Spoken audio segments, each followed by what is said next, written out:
자, 오늘은 하나님을 보면 뭐가 좋을까? 하나님을 보면 뭐가 좋을까? 라는 주제로 하나님의 마음을 알아가도록 하겠습니다. 요한복음 3장을 보면은 니고데모와 예수님의 대화가 나옵니다. 예수님이 거듭남에 대해서 이야기를 하는데 니고데모가 이게 무슨 말인지를 알아듣지를 못하고 말 같지도 않은 질문을 합니다. 요한복음 3장 3절 4절 말씀입니다. 예수께서 대답하여 이르시되 진실로 진실로 내게 이르노니 사람이 거듭나지 아니하면 하나님의 나라를 볼 수 없느니라. 그러니까 예수님은 거듭난 사람만이 하나님의 나라를 볼 수 있다고 말씀을 합니다. 이 말을 들은 니고데모가 하는 반응이 너무 엉뚱합니다. 자, 4절에 니고데모가 이르되 사람이 늙으면 어떻게 날 수 있사옵나이까? 두 번째 모태에 들어갔다가 날 수 있사옵나이까? 이렇게 물어요. 이 니고데모라는 사람은 배울 만큼 배운 유대인의 지도자입니다. 그죠? 지금으로 말하면 한 대학 교수 정도의 수준인 사람인데 이런 배울 만큼 배우고 잘 나가는 니고데모조차도 영적인 거듭남이 무엇인지를 이해하지 못하고 한다는 말이 내가 이렇게 나이가 많은데 어떻게 어머니 뱃속에 또 들어가서 또 그렇게 태어날 수 있습니까? 이렇게 묻습니다.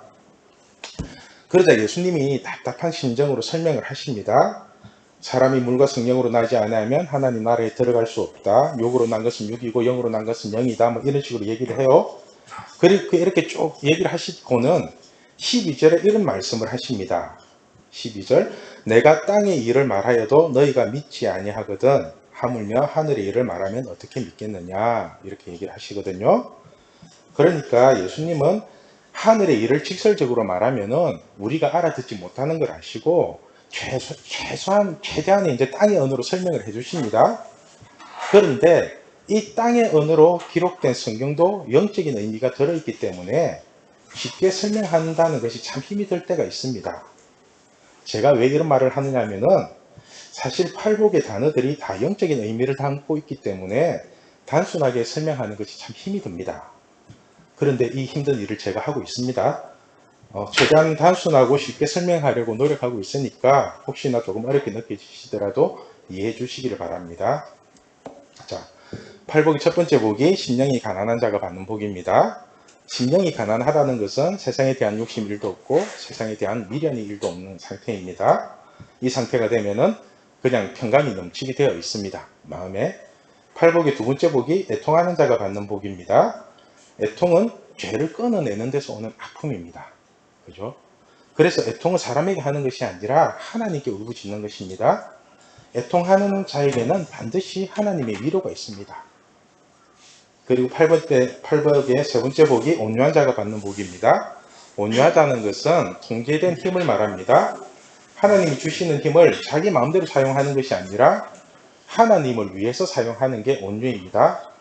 그래서 온유한 사람은 이 세상을 다스리는 권세를 받게 됩니다. 자, 팔복의 네 번째 복이 의에 줄이고 목마른 자의 복입니다. 의에 줄이고 목마르다는 것은 말씀에 대한 갈급함입니다. 하나님을 믿는다는 것은 세상의 논리로 사는 것이 아니라 하나님의 말씀을 기준으로 사는 것을 말합니다. 우리가 하나님의 말씀을 기준으로 살 때에 하나님께서 영적인 배부름으로 채워주실 것입니다. 자, 저번 시간에 했던 거죠. 팔복의 다섯 번째 복이 긍휼히 여기는 자가 받는 복입니다. 7절 긍휼히 여기는 자는 복이 있나니 그들이 긍휼히 여김을 받을 것이며 긍휼은 완전하신 하나님이 죄인인 자녀를 바라볼 때 느끼는 그 짠한 마음입니다. 부모가 자녀를 바라볼 때 그 짠한 아픈데 기쁜데 아픈 것 뭔가 그런 거 있잖아요. 그래서 사람이 할 수 있는 긍휼은 불쌍히 여기는 것입니다. 그죠? 누가 제일 불쌍하다고 그랬죠? 예수님. 이 세상에서 가장 불쌍한 사람은 우리 예수님. 자신에게 이익이 1도 없는 길을 누군가를 만나는 순간 손해만 보는 인생을 예수님은 우리를 살리기 위해서 스스로 택하시고 우리에게 오셨습니다. 이런 예수님을 우리가 불쌍히 여기고 예수님을 사랑하면은 하나님이 그 긍휼로 우리를 채워주실 것입니다. 하나님의 진한 사랑을 받으시길 바랍니다. 자, 오늘은 팔복의 여섯 번째 복인 마음이 청결한 자가 받는 복입니다. 자, 우리 8절 말씀 같이 읽겠습니다. 마음이 청결한 자는 복이 있나니 그들이 하나님을 볼 것이며. 자, 여러분은 사람을 볼 때 어디를 먼저 보나요? 사람 볼 때 어디를 봐요? 외모를 보겠죠. 그죠? 물론 얼굴을 먼저 보겠죠. 잘생겼나 못생겼나? 이쁘냐 안 이쁘냐? 옷은 세련되냐? 촌발 날리냐? 꼰대냐 아니냐? 그죠? 그런데 하나님은 사람을 볼 때 어디를 볼까요? 그죠? 하나님은 항상 우리의 중심을 보시는 거 아시죠? 그죠? 다 아는 말씀이죠. 사무엘상 16장 7절 말씀입니다. 우리 같이 읽겠습니다.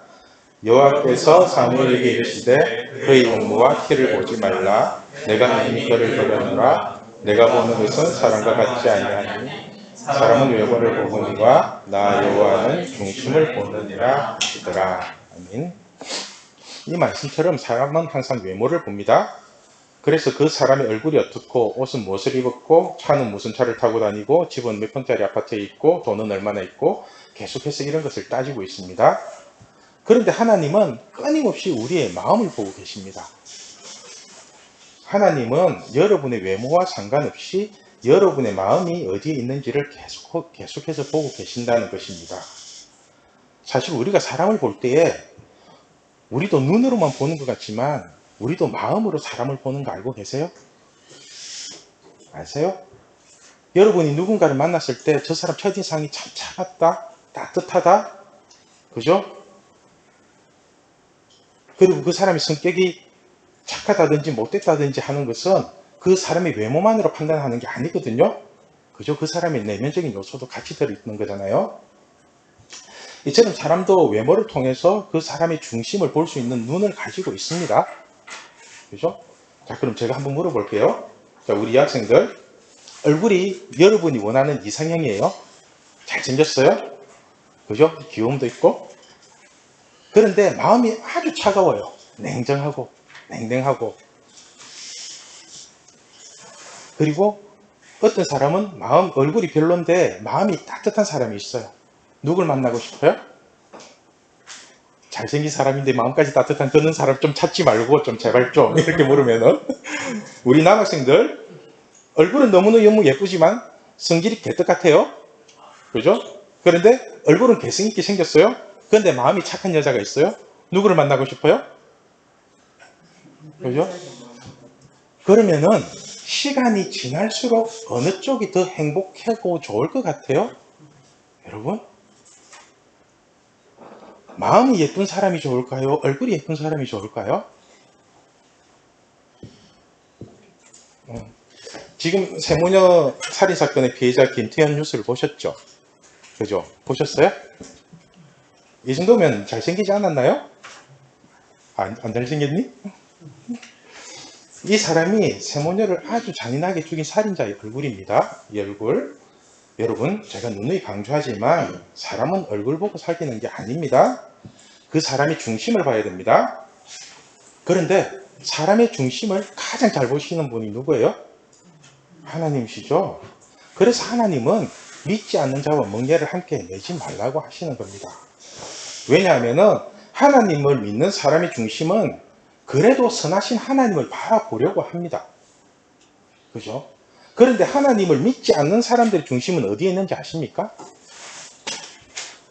믿는 사람들의 중심은 그래도 하나님 믿으려고 하잖아요. 하나님 보려고 하고 나름대로 잘 믿고 싶은 것도 있고. 근데 하나님을 전혀 믿지 않는 사람, 부정하고 외면하는 사람들의 중심은 어디 있는지 아세요? 오직 자기 이익에만 있습니다.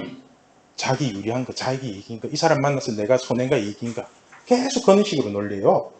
그래서 이런 사람들은 절대로 손해보는 만남은 시작도 안 합니다. 손해볼 것 같으면 끊어냅니다. 여러분, 얼굴은 시간이 지날수록 계속 보다 보면 다 평준화가 됩니다. 그렇게 예뻐 보이는 얼굴도 평범해 보이고요. 그렇게 못생긴 얼굴도 자주 만나다 보면 그럭저럭 봐줄 만한 얼굴이 됩니다. 그런데 사람의 마음이나 성격은 쉽게 바뀌지가 않습니다. 돈을 좋아하는 사람은 계속해서 돈만 바라보며 삽니다. 모든 말하는 것의 기준이 돈입니다. 이 돈이면 뭐 짜장면이 몇 그릇이고 이 돈이면 뭐를 할 수 있고 이 돈이면 어쩌고 저쩌고 계속 그렇게 따집니다. 자기 돈도 아니면서 계속해서 돈을 기준으로 이야기를 합니다. 제가 처음 교회를 다닐 때 저의 신앙생활에 도움을 준 형제하고 자매가 한 사람씩 있어요. 그래서 이 자매하고는 조금 나중에 조금 서로 호감을 가지고 있고 조금 재밌게 얘기도 하고 그랬는데, 근데 그 한 형제가 여자친구를 소개받았다고 하더라고요. 그래서 그러면 내가 밥 한번 살 테니까 날 잡아라고 같이 밥 먹자고 그렇게 얘기를 했죠. 그리고는 밥을 먹으러 갔습니다. 제가 그때 근산 식당에 가서 1인당 5만원짜리 코스 요리를 시켰어요. 20년 전이니까 큰 돈입니다. 그죠? 다들 맛있게 잘 먹고 있는데 이 형제 녀석이 시간이 지날수록 표정이 안 좋아지는 것이었습니다. 그래서 제가 물었죠. 왜 그러냐고. 맛있게 맛있는 거 나왔는데 왜 그러냐고 했더니 한다는 말이 자기 엄마는 허드렛 일을 하면서 하루에 5만원 벌기도 힘든데 자기는 이렇게 비싼 음식을 먹으니까 기분이 안 좋다는 겁니다. 내가 이 말을 듣는 순간 분위기 다 잡치고 뭐라고 할 말도 없고 마치 밥 사준 내가 무슨 죄인이 된 것처럼 그런 기분 드는 거 아시죠? 제가 이 형제와는 다시는 비싼 데 가서 음식 안 먹습니다. 이 형제는 좋은 걸 줘도 고마운 줄도 모르고 이 좋은 분위기를 누릴 줄도 모르고 자기에게 잘해주는 사람을 죄인으로 만들고, 이처럼 사람이 자기 환경이나 돈에 얽매여서 살면은 이런 현상이 나옵니다.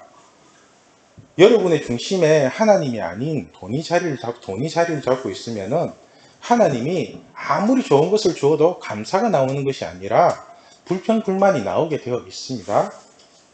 하나님은 여러분에게 돈을 주는 것이 아니라 사랑을 주십니다.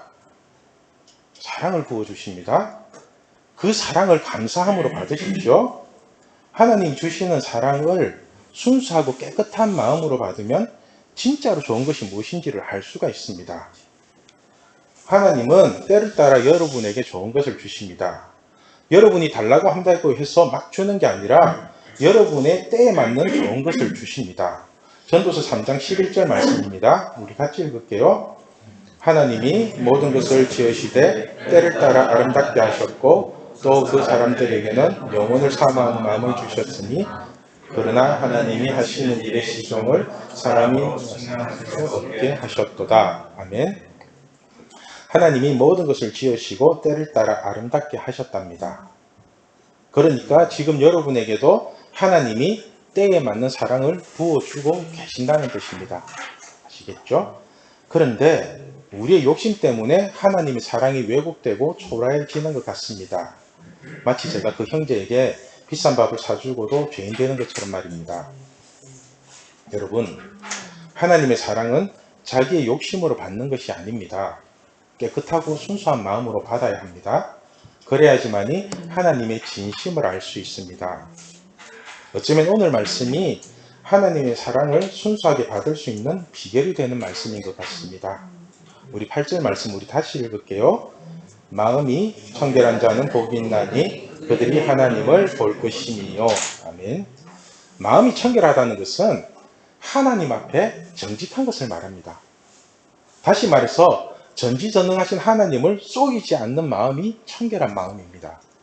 여러분, 하나님을 속일 수 있어요? 하나님 속일 수 있어요? 피조물인 인간이 전지전능하신 하나님을 속일 수 있어요? 그저 속일 수 없죠. 그죠? 그런데 여러분 하나님을 속여요? 안 속여요? 제가 하나님을 속이려다가 진짜로 깊이 본 사람입니다. 와, 내가 얼마나 끝까지 속이려 했는지. 하나님은 절대로 속일 수가 없습니다. 사람은 겉모습이나 어설픈 연기로 사람을 속일 수는 있습니다. 드라마나 영화를 봐도 실감나는 연기를 보면은 진짜 현실처럼 그렇게 속을 때가 있잖아요. 그러나 우리가 명심해야 할 것은 절대로 하나님은 속일 수 없다는 사실입니다. 왜냐하면 하나님은 우리의 중심을 보시기 때문에 그렇습니다. 우리의 중심을 보신다는 것은 우리가 어떤 행위를 할 때에 그 목적이 무엇인지를 정확하게 알고 계신다는 것입니다. 예를 들면은 우리가 11조를 드릴 때에도 그 목적이 하나님이 이 돈의 주인이고 하나님이 내 손이 수고한 대로 거두게 하셔가지고 제가 이렇게 돈을 벌 수 있었습니다 하는 신앙 고백으로 드려야 되는 거잖아요. 그죠? 그런데 11조를 드리면 더 잘 되고 더 많은 복을 받고 더 많은 돈을 번다는 목적으로 드리면 안 된다는 것입니다. 말라기 3장을 보면은 11조에 대한 말씀이 나오는데, 자 10절에 만군의 여호와가 이르노라 너희의 온전한 11조를 창고에 들여 너희 집에 양식이 있게 하고 그것으로 나를 시험하여 내가 하늘 문을 열고 너희에게 복을 쌓을 곳이 없도록 굳지 아니하나 보라고 하십니다. 이 말씀을 사람들은 11조를 시험 삼아서라도 하나님께 드려보면은 복을 받게 될 거라고 해석하는 분들이 계신데 잘못된 해석입니다. 이 말씀의 핵심은 온전한 11조를 하나님께 드리라는 뜻이지 11조로 하나님을 시험해보라는 뜻이 아닙니다. 온전한 11조란 돈만 딸랑 하나님께 드리는 것이 아니라 마음을 다하고 뜻을 다하고 힘을 다해서 하나님을 사랑하는 마음으로 11조를 드리라는 뜻이지 자기가 돈 더 벌고 복 더 받겠다고 드리라는 그런 뜻이 아닙니다. 이처럼 우리가 하나님께 무언가를 드릴 때에도 자기의 중심을 보아야 합니다. 지금 내가 어떤 마음으로 예배를 드리고 있는지, 지금 내가 어떤 마음으로 찬양을 드리고 있는지, 지금 내가 어떤 마음으로 기도를 하고 있는지를 스스로가 자기 중심을 봐야 합니다. 따라서 마음이 청결하다는 것은 자기의 중심을 속이지 않고 정직하게 자신의 마음을 바라보는 것입니다. 자기의 중심이 온전히 하나님만 바라보고 있는지 아니면 자기의 중심이 하나님을 바라보는 척하면서 다른 것에 집중하고 있는지를 스스로 인정하고 깨달아야 한다는 것입니다. 여러분은 지금 여러분의 중심이 무엇을 보고 있는지 알고 계십니까? 뭘 보고 있어요? 저를 보고 있어요? 여러분의 마음이 지금 하나님을 보고 있습니까? 아니면 하나님 외에 다른 것들을 보고 있습니까? 저는 어느 순간부터 저의 중심이 너무 잘 보여서 힘들 때가 있습니다. 내가 지금 하나님을 사랑하고 있는지 아니면 내가 하나님을 이용하고 있는지가 보이고요. 아니면 지금 내가 하나님을 그래도 잘 믿고 있는지 아니면은 내가 뭘 잘못하고 있는지 엉뚱한 방향으로 가고 있는지가 보이거든요. 그래서 이런 나의 중심을 속이고 죄 지으려고 하는 게 참 힘들어요. 여러분, 죄를 짓는 게 이익일까요? 죄를 안 짓는 게 이익일까요? 어떤 게 이익이에요? 죄 짓는 게 이익이에요? 죄 안 짓는 게 이익이에요? 죄 안 짓는 그렇지. 어떻게? 사람들은 왜 죄를 짓냐고 물으면은 살기 위해서 죄를 짓는다고 합니다. 사는 게 너무 힘들어서 어쩔 수 없이 죄를 짓는다고 합니다. 아닙니다. 다 새빨간 거짓말입니다. 사람은 자신에게 조금이라도 이익이 된다고 생각하기 때문에 죄를 짓는 것입니다. 그런데 자신에게 이익이 될 줄로 알고 지었던 죄가 결국은 죽음으로 몰고 갑니다. 그래서 성경은 죄의 삭은 사망이라고 정확하게 말씀하고 있는 겁니다. 여러분이 거짓말을 하는 것도 순간적인 위기를 모면하기 위해서 하는 것 같지만 그 거짓말로 인해서 많은 아픔이 올 수도 있습니다. 여러분 스스로가 정직한 마음으로 하나님의 말씀을 비춰봐야 합니다. 하나님의 말씀을 기준으로 스스로를 바라보면은 내 마음 속에서 말씀과 대립하고 있는 것들이 보입니다. 이것을 하나님께 고백하고 회개하면은 마음이 정직해지고 깨끗해집니다. 이것이 바로 마음이 청결해지는 것입니다. 마음이 청결하다고 하면은 항상 생각나는 사건이 하나 있습니다. 저한테는 제가 전에 이제 다니던 교회에 계룡산에서 한 10년 정도 돌을 닦은 형이 있습니다. 계룡산에서 10년 정도 돌을 닦았대요. 이 형님의 수준이 어느 정도냐면은 한 100일 금식을 했대요. 그래서 몸도 빼짝 마르고 몸도 왜소해요. 그리고 오랜 수련을 통해 가지고 공중부양도 할 수 있대요. 한 30cm 정도 뜬대요. 와, 떴을 때 살 밀면 어디까지 갈지 모르겠는데. 그리고 자기의 영혼을 불러내어 갖고 객체처럼 볼 수 있는 그런 상태래요. 놀랍죠? 대단하죠? 와, 내 사주 좀 봐달라고 하려다가 많이 참았는데, 그죠? 하여튼 이런 사람이 우여곡절 끝에 이제 교회를 오게 되었어요. 그리고 저랑 참 친하게 지냈거든요. 우리 신혼이었기 때문에 제가 이제 같이 돌보고 케어하고 그랬는데, 그런데 어느 날 이제 이 형님하고 같이 동네 메가마트에서 장을 보고 이렇게 돌아다니고 나오는데 사람들 그만 복잡한 데서 제가 누가 한 사람이 탁 눈에 띄어요. 그래고 나도 모르게 그냥 저 사람 무당인데 이랬거든요. 그러니까 그 형님이 해식 형제도 그게 보여? 이러더라고요. 뭐라고죠? 아니 뭐 보이진 않는데 뭔가 보이진 않는데 그냥 무당처럼 느껴진다고 그렇게 얘기를 했죠. 그러니까 그 형님이 한다는 말이 해식 형제는 그래도 마음이 깨끗해서 그게 느껴지는구나 이렇게 얘기를 하더라고요. 그래서 형 그게 무슨 뜻인데요? 이렇게 하니까 이렇게 설명을 하더라고요. 여러분 깊은 산속에 가면은 계곡물에 가면은 그죠? 물이 굉장히 깨끗하고 맑은 물이 있죠. 그죠? 그 계곡물을 가만히 보면은 그 물 속에 하늘도 있고 숲도 있고 나무도 있고 모든 것이 다 들어있죠. 그죠? 심지어는 그 계곡물에 세수하려고 얼굴을 비추면 자기 얼굴도 거기 다 비치잖아요. 그죠? 그렇게 이렇게 그 형님이 그 계곡물에 저를 비유하면서 그거 비유를 하면서 혜식 형제는 마음이 깨끗해서 다른 사람들의 마음이 비치는 거라고 그렇게 얘기를 하더라고요. 계룡산에서 10년 동안 돌을 닦은 형님의 말이니까 그리 신빙성은 없어요. 그렇게 큰 신빙성은 없는데 그 표현이 아주 마음에 와닿더라고요. 여러분, 여러분의 마음이 청결해지면요, 하나님을 볼 수 있는 복을 받게 됩니다. 깨끗해지고 죄와 멀어지고 자기의 중심이 깨끗하고 자기 중심에서 하나님 앞에 정직해지는 것. 이 말을 쉽게 설명하면은 우리의 마음이 계곡물처럼 지극히 맑으면은 우리의 마음속에 하나님이 투영된다는 것입니다. 그리고 성경은 이렇게 하나님을 보는 것이 복이라고 말합니다. 자, 그런데 문제는 뭐냐? 여러분, 하나님을 보는 것을 복이라고 하는데 여러분 그렇게 느끼세요? 하나님을 보는 게 복이라고 생각하세요? 네? 왜 하나님을 보는 게 복일까요? 하나님을 보면 뭐가 좋아요? 여러분 하나님 만나고 싶으세요? 만나고 싶으세요? 하나님을 만나면 뭐가 좋을 것 같아요? 저는 하나님을 만났는데 뭐가 좋았을까요? 돈을 많이 주셨을까요? 하나님이? 아닌 거 아시죠? 성경 인물 중에 욥이라는 사람이 있습니다. 욥은 인간이 겪을 수 있는 모든 고난을 다 겪은 사람입니다. 욥의 재산이 엄청나게 많은 거 아시죠? 양이 7,000마리, 낙타가 3,000마리, 소가 500결이, 암나귀가 500마리, 엄청나죠? 그런데 이 많은 재산 다 날리고 10명이나 되는 자녀들 다 죽고 몸은 병들어서 힘든데 아내는 하나님을 저주하고 죽으라고 하고 친구란 놈들은 위로하러 와가지고 아픈 상처에 소금이나 뿌리고, 그죠? 이런 욥이 마지막으로 하나님과 논쟁을 하고 난 뒤에 하는 고백이 있습니다. 욥기 42장 5절 말씀입니다. 우리 같이 읽을게요. 내가 주께 대하여 귀로 듣기만 하였사오나 이제는 눈으로 주를 배움나이다.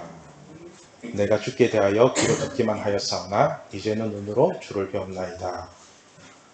여러분은 지금 하나님을 귀로 듣기만 하고 있습니까? 아니면은 눈으로 하나님을 보고 있습니까? 우리가 하나님을 본다는 것은 하나님이 나와 함께 동행한다는 뜻입니다. 전지전능하신 하나님이 항상 나와 함께 계셔서 나를 지켜주시고 보호해 주신다는 뜻입니다. 여러분, 나를 지극히 사랑하시고 나를 끔찍히도 위하시는 하나님이 지금 나와 함께 하신다면 너무 든든하지 않을까요? 이런 하나님을 아빠, 아버지라고 부르면서 함께 손잡고 다닌다면 하루하루가 행복하지 않을까요? 제가 하나님을 봄으로써 가장 좋았던 것은 하나님이 모든 위험으로부터 나를 철저하게 지켜주신다는 것이었습니다. 이 외롭고 험난한 세상에서 혼자가 아니라는 기쁨이었습니다. 그래서 시편 기자도 이렇게 고백을 합니다. 시편 121편 5절에서 8절 말씀 우리 같이 읽겠습니다. 여호와는 너를 지키시는 이시라. 여호와께서 내 오른쪽에서 내 그늘이 되시나니 낮의 해가 너를 상하지 아니하며 밤의 달도 너를 해치지 아니하리로다. 여호와께서 너를 지켜 모든 환난을 면하게 하시며 또 내 영혼을 지키시리로다. 여호와께서 너의 출입을 지금부터 영원까지 지키시리로다. 아멘. 여러분, 하나님은 우리를 지켜주시는 분입니다. 우리를 타는 더위와 목마름으로부터 지켜주시고 살을 애는 듯한 추위와 배고픔으로부터 지켜주시고 또한 우리 삶 속에서 일어나는 모든 환난으로부터 우리를 지켜주시는 분입니다. 이런 하나님이 여러분의 학교에서도 함께하고 여러분의 직장에서도 함께하고 여러분의 삶의 어떤 곳에서도 함께 해주신다면 얼마나 든든하겠습니까? 그죠? 우리의 마음이 청결해지면 항상 하나님이 함께하는 복을 받게 됩니다. 그래서 혼자 있어도 외롭지 않고 어떠한 장애물을 만나도 두렵지 않고 세상에 살고 있지만 천국에 살고 있는 것 같은 평안을 누리게 될 것입니다. 죄인인 우리가 죄 없으신 하나님을 볼 수 있는 방법은 하나님 앞에 정직해지는 것입니다. 스스로의 마음을 속이지 않고 전지전능하신 하나님을 속이지 않는 것이 마음이 청결한 자입니다. 우리 신앙교회 중고등부가 자기의 마음을 속이지 않고 하나님 앞에 정직해지면 좋겠습니다. 그래서 마음이 청결해지는 복을 받아서 하나님을 볼 수 있게 되기를 바랍니다. 그럼 전지전능하신 하나님이 세상 끝날까지 여러분과 동행하며 여러분을 지켜주실 것입니다. 기도하겠습니다. 사랑의 하나님,